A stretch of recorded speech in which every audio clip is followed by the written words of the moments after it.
Hi friends, hola amigos, thanks for joining our STEM time. Today we are going to be making a water cycle in a bag. Let's get to it.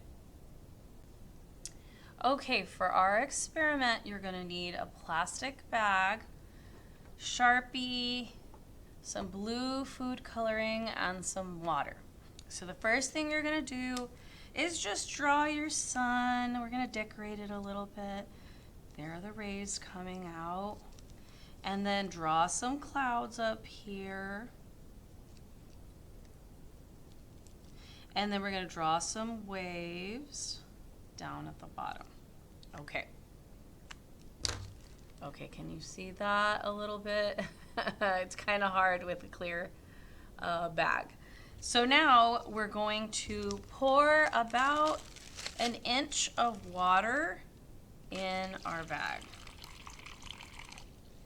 Okay. So I don't know if you can tell, but just a little bit to accumulate at the bottom. And then we're going to put a few drops of food coloring. Swish that around. And then you're going to seal it, of course. You need to get a good seal. You want to make sure that there's some air in there. Don't squish out all the air when you seal it. Make sure that you leave all the air in there. Seal it real tight. And then the last thing that you're going to need to do is you're going to tape this to a window that gets a lot of sun, and then just wait a few days or a day or so for the water cycle to start to appear. And I'll show you what mine looks like here in just a second.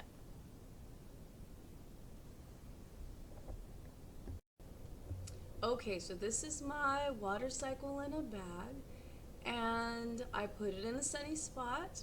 I've got the droplets, these big droplets right here. They are coming down. That means they're precipitating. We've got the water down here. That's our accumulation. The fogginess that you see right there, that's evaporation. And then at the top, that's where it condenses. It cools down, and then it goes all over again to precipitation and all the cool parts of the water cycle.